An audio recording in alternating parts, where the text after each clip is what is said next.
Hey guys, welcome back to my channel. So I have a little bit of explaining to do. This is actually going to be a longer video. I don't know how much longer because there really isn't a whole lot to talk about in the earlier weeks, but my last video, which I am currently uploading, is from week 16 to 18, and I am currently 22 weeks pregnant. So I missed my last video. I completely forgot to do it. Until it was already like I think I was 21 weeks when I was like, oh shit, I didn't do it. So instead of hurrying up and doing that one, I just decided I'd go ahead and group it all together. So this is going to be weeks 18 to 22, and my last doctor's appointment, which was today. So that's fresh in my mind. So I apologize for missing the video, but like I said, there really wasn't a whole lot going on in the 18 to 20 week part, so I don't think this video is going to be all that much longer than it normally would be. So basically, we've talked about how my symptoms have really died down, and that's still pretty much the case. There's nothing major that's going on. There's nothing that I'm just like, oh my god, I can't stand this. And I think that's a good thing, honestly. Maybe my next pregnancy is going to be absolute terrible nightmare, but this one has been pretty good so far. Like I said, very early on in the first few weeks, I was having the nausea, and that's gone away completely. I haven't felt nauseous in I don't even know how long. And something that has started kind of ramping up a little bit, which doesn't really bother me, is the weird dreams. I do, on occasion, have some very strange dreams. Sometimes they are just weird and goofy. Sometimes they are things that just don't make sense, as far as timelines go. I've had dreams about things that have happened in my life where people are in the same room together who have never been in the same room together, and things like that. But that's really the only new thing that happened in that 2 weeks that I missed last time. So we're just going to go ahead and keep moving forward. So this basically, the whole video is just going to talk about that whole span. I'm not going to differentiate where in that time frame it happened unless it's important. If it's specific, like you need to know that this happened in these 2 weeks versus these 2 weeks, in case you are going through a pregnancy or are thinking about going through a pregnancy and are looking into where things may fall for you. And every pregnancy is different. Every woman is different. So this pregnancy compared to my next pregnancy may be absolutely totally different. There is absolutely no telling. So basically, we've got the weird dreams that have started happening, rather. And that's not every single night. It's maybe once or twice a week. I'm having a hard time sleeping, so I wake up a lot of times in the middle of the night. Sometimes it's because I have to pee. Sometimes it's just because I'm uncomfortable. I still find myself getting out of breath fairly easily. It's a little bit worse now that I'm a little bigger. There is a definite baby bump. I don't just look fat, I look pregnant. Which I'm very happy about. That was one of those things that I was kind of self-conscious about earlier on in the pregnancy, when I really didn't have a whole lot of a baby bump. I was like, man, I just look like I'm kind of fat. I just look like I ate too much, or I put on a couple extra pounds. Now it's actually kind of rounded out, and it looks a lot more like a baby bump. So I don't feel as awkward walking through the store. When I was first pregnant, I was trying to kind of hide the bump because I felt very self-conscious that I just looked big, and that people were going to think that I was fat, which I know, that's kind of stupid to worry about. That I shouldn't be concerned what other people think. Oh, why should I care if they think I'm fat? Why should I care? But, I do. Sorry. So we're past that stage, so now I proudly wear my baby bump, and the only time I don't like my baby bump is, there's 2 reasons when I don't like it. The first reason is when I need to bend over for something, like tying my shoes. So I actually went and bought a pair of slip-on shoes so I don't actually have to bend over and tie them anymore, because that was something that I was struggling with, already struggling with. And the only other reason, or only other time I don't like my baby bump is when strangers try to touch my bump. I don't like it at all. But at the same time, I'm too nice of a person to be like, bitch, get the fuck away from me. So I've had it hasn't happened a whole lot. There's been a couple of people who've tried, and then of course my husband is always wanting to, but he's my husband, so I'm like, alright, yeah, whatever, fine. I still don't like it, but, you know, I'm not a petting zoo. That's kind of my whole, that's really my mind frame here, is that I'm not a petting zoo. I am not here for your entertainment. Yes, I am pregnant. You know, there's no reason for people to walk around touching random women's bellies. There's just not. And I do notice a lot of times it is the older women who want to touch my belly. It's not like the younger kids, like, who are my age or, you know, somewhere in that range. It's always the older, you know, 40s, 50s, and you know, above that want to touch my belly. So other than that, there's heartburn, finally, which I have never had heartburn before, so I didn't know what it felt like. So I was literally sitting on the couch one day after I had eaten Subway, I think I'd had Subway, and I was sitting on the couch, I'm like, hey babe, talking to my husband, I'm like, I think I have heartburn, but I've never felt it before. I don't know for sure if that's what this is. And this is one of those, like, dumb moments that I had. And he's like, well, what does it feel like? I said, well, it's kind of like a burning sensation in my throat. And he's like, that's heartburn, stupid. Like, oh, duh. Like, heartburn, burning sensation. Super smart. But it's not that bad. Like, I get it from time to time. It's not all the time. Like, I just ate breakfast / lunch. It was my first meal of the day, but technically it was lunch because it was lunch food, but irrelevant. But I don't have heartburn right now. So it only happens sometimes. I have not figured out a trigger food that does it, because sometimes I get it at random when I haven't even eaten yet. So that's fun. But that really, like I said, it's not that bad. It's nothing that I can't handle. It's nothing that is like, I'm gonna lose my mind because it hurts, or it's like, really, the only time it bothers me is at night when I'm trying to sleep. It kind of causes some issues, so I'll try to eat like yogurt or drink some milk or something before bed if I do have some heartburn, and try to quell it a little bit so that way I can sleep, because I have enough stuff going on that makes it hard to sleep. I don't really need one more thing. And I need to get as much sleep as I can right now, because it will be in short supply later, I'm sure.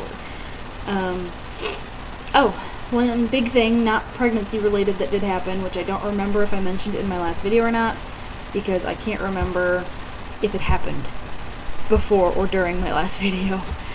So if I already mentioned it, sorry, but I started working again. I think I may have mentioned, at the very least I mentioned I was looking for a job. I don't remember if I actually had the job at that point or not, but I did start working again, and they know that I'm pregnant. They have known that I was pregnant right from the interview, and they don't care. They're very accommodating, I suppose I should say. You know, I've already asked about, you know, what steps do I need to take when it's time for me to take my leave. We've kind of talked a little bit about how long I plan to be gone, and they're aware of what my plans are, but we're also aware of what possible changes could come from, you know, something if my doctor tells me otherwise. And the plan currently is to go back in 6 weeks, because I can't really afford to be out longer than that, as well as if we're going to put our Nathan in daycare, he has to be at least 6 weeks old first.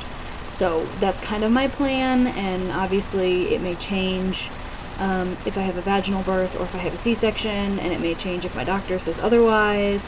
So, but they are very aware of that, and they are willing to work with me and help me, you know, make sure that I do get back into it at some point, but not before I'm ready. So that's a plus. That's great. I'm very thankful for that, and it is an easy job. You know, it's not, I'm not heavy lifting, I'm not, you know, the worst part of it is that I'm on my feet all day, but I do have a little cushion mat to stand on, and I do get 3 breaks a day. I get 2 15s and a 30 lunch. So I do get time to go sit down and do all that stuff. We may have to adjust a few things when I come back because my plan is to breastfeed. And when I'm at work, I'll probably have to pump. So we may have to adjust my breaks a little bit to accommodate having time to go pump and enough time to pump and clean the stuff and put it all back away. So that's something we'll have to work out when I do go back to work. And my plan is to go back part-time, I think. I'm not sure yet. If I go back part-time, we might not do daycare. Because if I go back part-time, there's more of a possibility that I will be able to watch my child more often, and we can probably leave him with someone, once or twice a week. Rather than if I go back full-time, needing somebody to watch him, 5 days a week. So that's kind of where we're at, is deciding what we want to do, and I'm sure we probably won't make the decision until after he's already been born. We'll talk about it, but we can't actually make the decision until he's born and we talk about it and decide what we want to do. Because I know me personally, I would really, really like to be a stay-at-home mom. I'd really like to stay home with my son and not have to go to work. But that doesn't always work out. And if between now and then we get to the point where I can do that, that's great. But I also am aware that that may not be an option. So that's why I'm kind of thinking about what needs to happen for me to go back to work. So other than that, from the working standpoint, everything is great with my husband and I. We're very good. We're great. He's wonderful. He tries to be very accommodating for me for things like if I'm unable to do something, or just sometimes he'll be like, oh, why don't we, it's nice out today, why don't we go to the park? And I'll be like, I've been on my feet for 8 hours and I'm really, really tired and I just really would like to go home and just relax today. And he'll be like, okay, that's fine. We'll go home and we'll throw on some Law and Order and we'll just chill. We'll just relax. And then other times I'll be like, hey, let's go to the park. Let's go for a walk. And he'll be like, shoot, all right, let's go. And we'll hop in the car and we'll go to the park and go for a walk. And that's about the only exercise that I get. Other than, being on my feet, and I'm a cashier, so I'm, lots of arm movements, scanning things and whatever. So I'm still moving around and things, but walking is probably about the only form of actual exercise that I get. And that's probably about the only thing that anybody is comfortable letting me do. My dad is really bad about, he doesn't want me to pick things up, and, even light things, like a 12-pack of soda. He's like, I got it. Don't worry about it. I got it. I probably say about 1 million times, I'm pregnant, not broken, or I'm pregnant, not dying, or, I'm pregnant, not an invalid. I can do things. Then, let's see. Sorry, I just lost my train of thought. So, moving on, I suppose, from that, there's not really any other symptoms that are going on right now, I don't think. I mean, sorry, TMI, but gas, I'm a gassy machine. If I'm not burping, I'm farting, and it's ridiculous. Which my husband thinks is hilarious. He's 12, I swear to God, because he thinks it's the funniest thing in the world. And it's happened so much that I'm just like, sorry. Sorry, and I have had to start wearing panty liners. Fun.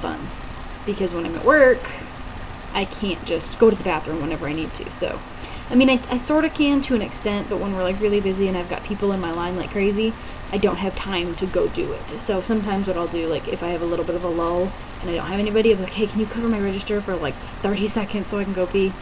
I'll go do that. But so there have been some minor leaks here and there. Nothing major. I haven't completely pissed my pants, but some sneezes happen, and well, and I don't really want to stand in, peed on underwear all day, so I do Have to wear panty liners for that, as well as for the discharge. Sorry, more TMI, I know. I did have a little disclaimer there a little couple minutes ago. You know, but pregnancy is this. This is what pregnancy is. Like, it's not all glowy, wonderful, beautiful maternity pictures and, ooh, yes, of course, that is a part of it. And, you know, there's the maternity glow, and there's the, you know, fun baby shower and maternity pictures, and, you know, some people get the wonderful, beautiful hair and strong nails, and but then there's the vomiting and the peeing yourself and discharge and farting, and it's not all beautiful, but it's all beautiful, if that makes any sense. It made sense to me. You know, pregnancy is an absolutely glorious, beautiful, wonderful thing, and it sucks at the same time. So there's that as one of those fun dual things. And then I do want to talk about my doctor's appointment today. There was some good and there was some bad. And there's nothing wrong necessarily. But let's do some of the fun things first. So we did get to have ultrasound pictures done, like ultrasound pictures. My ultrasound tech went a little crazy. I had it upside down too. Whoop. Okay. So let's see if we can show ya. Yeah. It's a little bit glary, but there's my little bean. Yeah. Yep, there he is. I don't know what that was. Oh, we're probably into that. Okay, so like these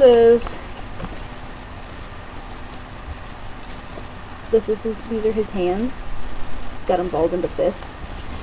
And then these are his legs. No, wait. No, sorry, these are his arms. So, just one.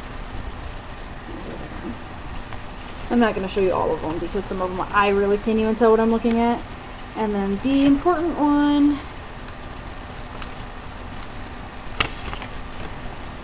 Can you see it? I don't know if I'm going to be able to show it.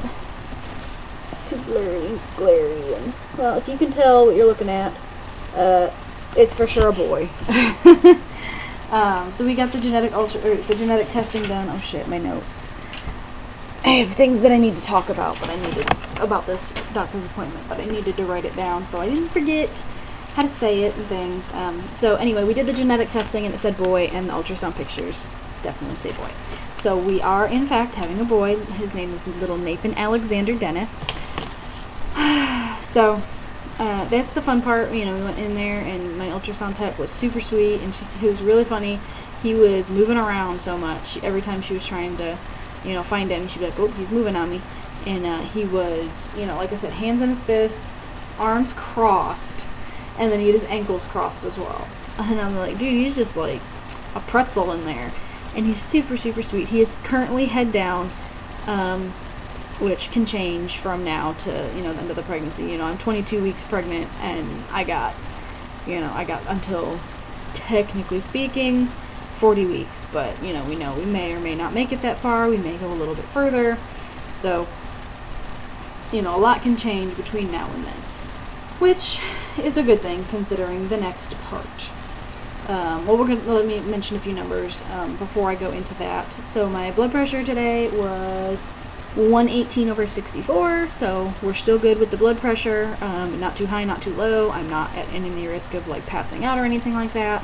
And my weight has gone up. The last time I was at the doctor, it was like 144-ish. This time it was 155.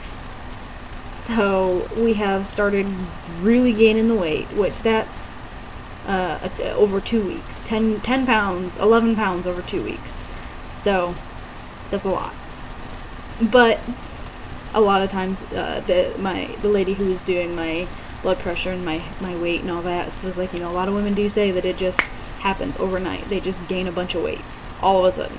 And that's because, you know, your placenta is getting bigger and your baby is getting bigger and your belly is also growing from actually eating food. And, you're actually gaining weight for other reasons as well. And it doesn't really stress me out as much as I thought it would. I thought I'd be a lot more, like, concerned about the weight gain, but I know that, it's completely normal.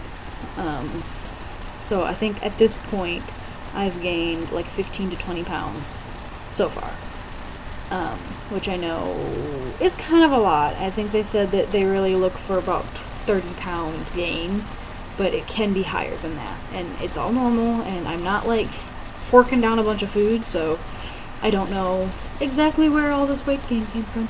Also, the other thing, I wonder how accurate that is, because I had like a bunch of water before I went to my appointment. Sorry, hold on.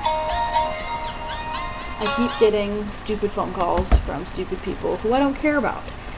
Anyway, so I had a bunch of water before I went so that I could, pee in a cup.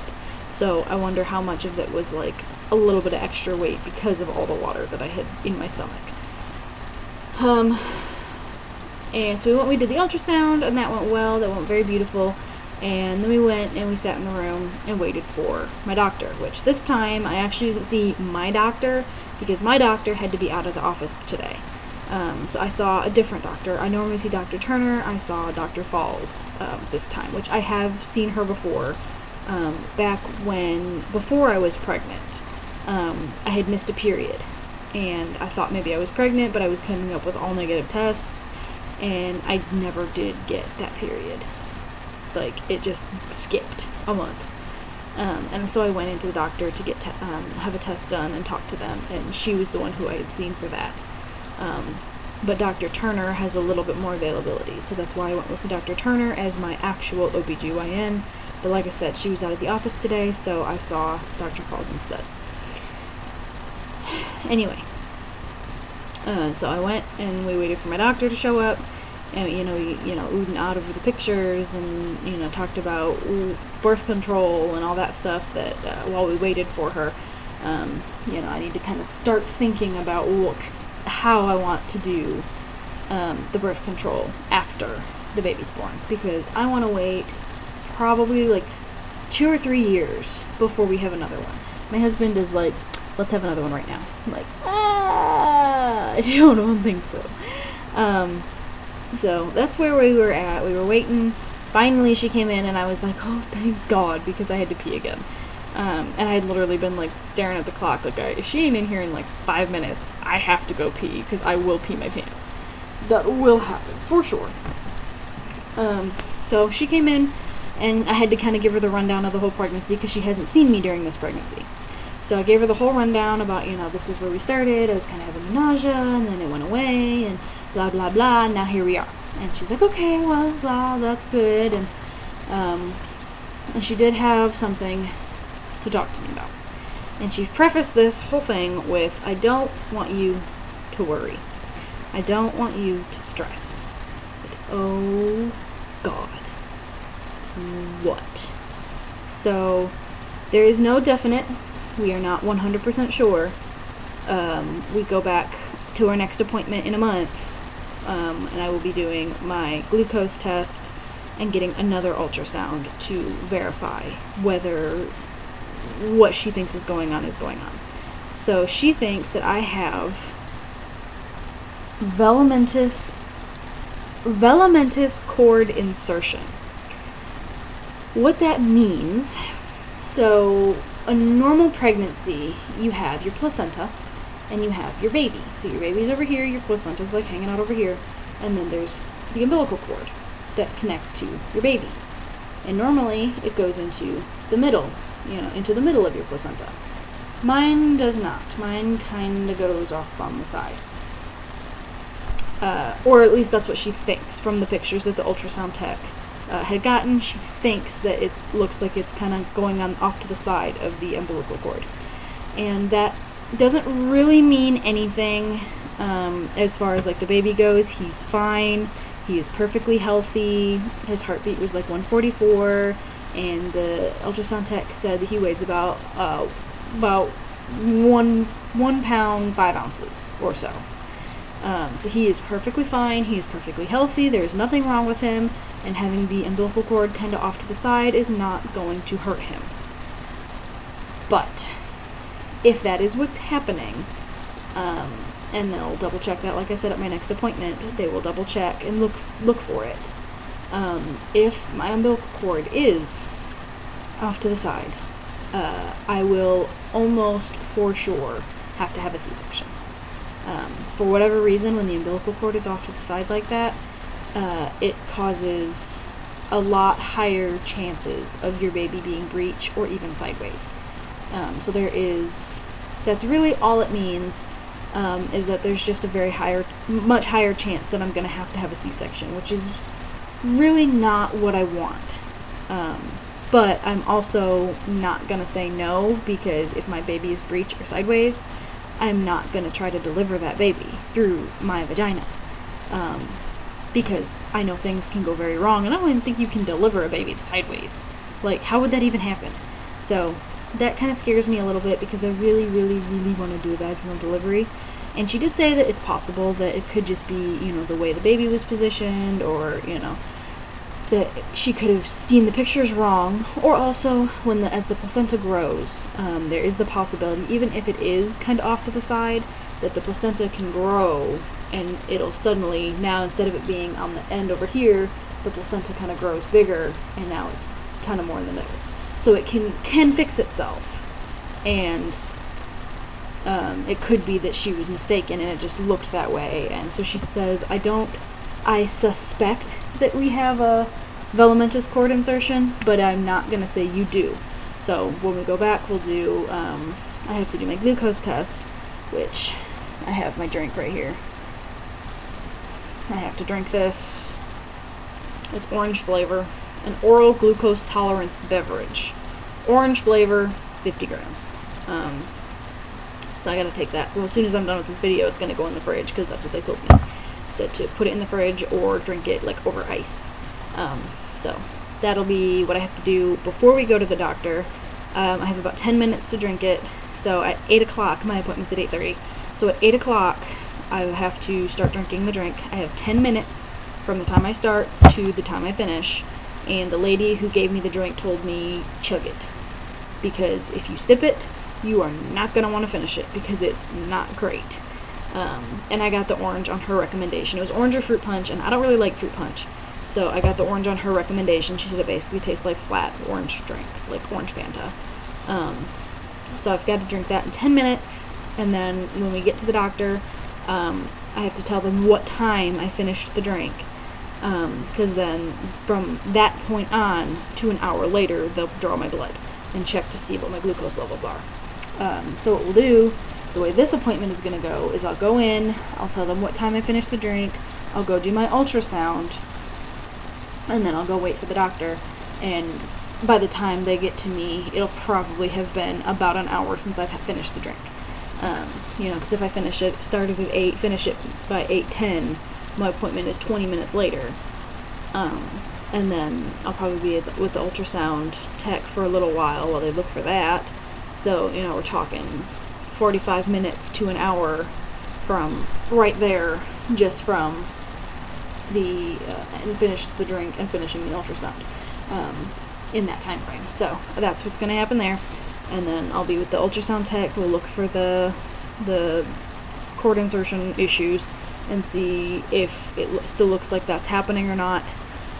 And if that's the case, we'll go from there. They said they'll basically just be very careful with me for the rest of the pregnancy, and it's just, everything is going to be very gentle, very calm. And she said basically don't stress out, don't get wild. And I did bring up that I work, and she said that there's absolutely no reason that I can't work, just don't pick up anything heavy.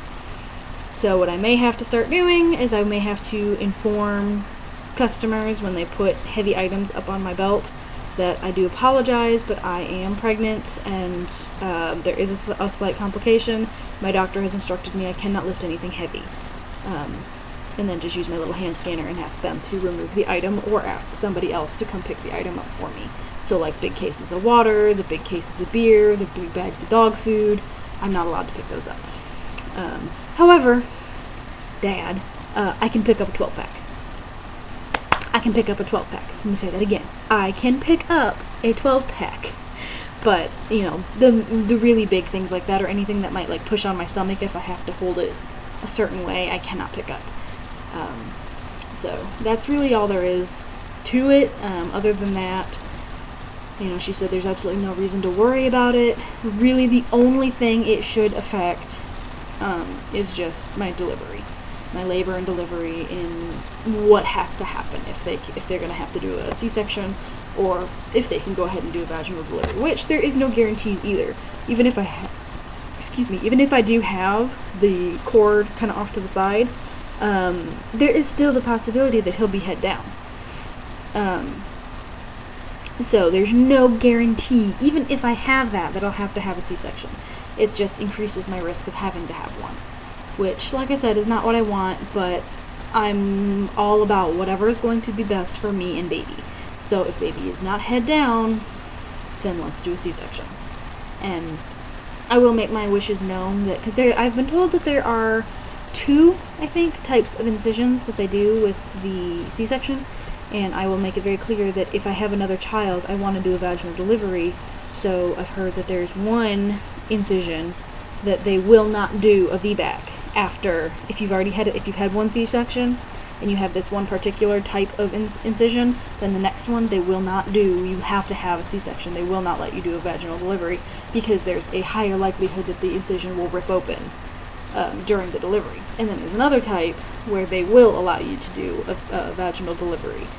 So if I can, I want to request that one, so that if there is any chance I can do a vaginal delivery next time, I want to. That is what I want to do. And I did also talk to my doctor about something else today that it just was something I needed to ease my mind on. Somebody that I know, she posted her birth story about her first child, and she just had her second, which is kind of probably where she decided to bring this up. And I made very clear, I was talking to my doctor, that it did not happen at this hospital, so this is not about you. But in her story, she said that her doctor did a membrane sweep, and then did a second membrane sweep. And what she did not know was that during the second membrane sweep, her doctor decided on her own, without asking consent, to try and break her waters. And I just wanted to bring that up and ease my mind. And she was like, oh, no, absolutely not. We will never do anything without asking for your consent first. And that's part of the reason I really enjoy having a female doctor. Even though this was not my actual doctor, like having both of the women, I really like that, because both of them have had children. They know what I'm going through. They have been here. And as great and wonderful and amazing as a male doctor can be, and you may be absolutely so comfortable with it, and I'm not uncomfortable with it. I am not uncomfortable with having a male doctor. I just prefer having a female doctor pertaining to my female issues, because they have been pregnant. They have periods. They know what's going on. A male doctor can be amazing and wonderful and fabulous, but he has never been pregnant and he has never had a period. So that is why I like the idea of having a female OBGYN a little bit better. Now, I don't give a shit who delivers my baby, as long as my baby is delivered safely and healthily. I would like to meet the doctor before the delivery, if it's going to be somebody other than somebody I've already met. All my eyebrows look really uneven for some reason.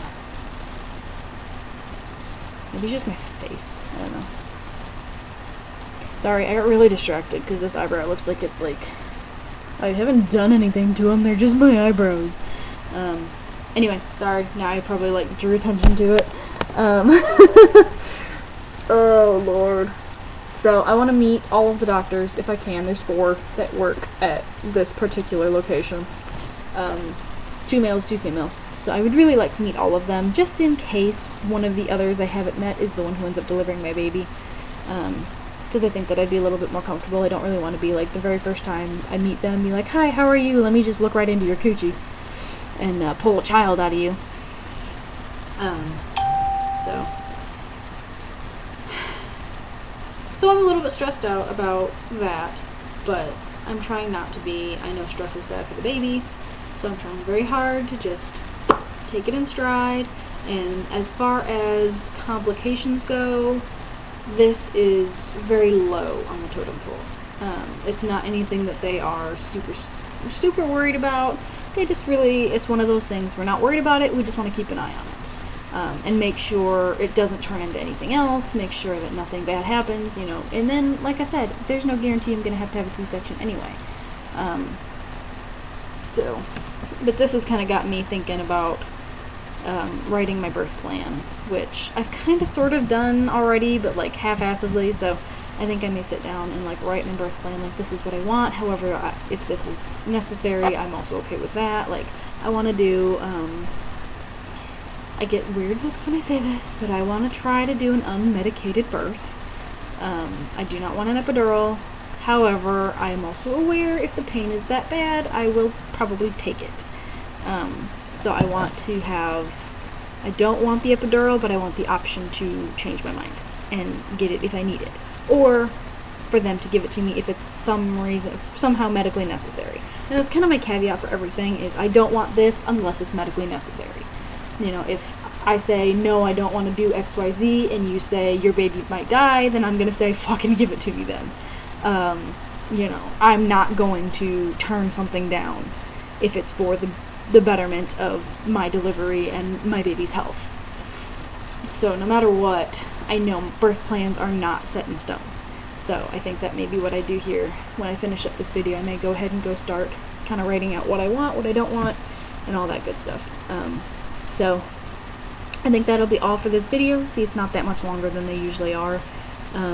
That'll be all for this video, and I will make sure next time I do my next 2-week video, and I won't miss it again.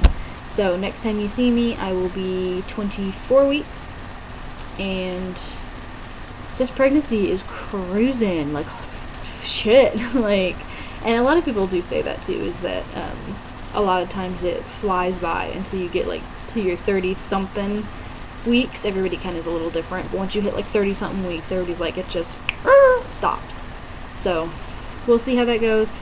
I'm super, super excited. I cannot wait to meet my baby, and it is, like, killing me to not buy a shit ton of clothes and all that stuff. And we have gotten, some people have given us some things. We've got tons of diapers. Like I said, we have a crib, and we've got some clothes, and this is great. I am super, super excited. My baby shower is in the works. It's getting planned, and I cannot wait. So I will see you guys in 2 weeks. See y'all later. Bye.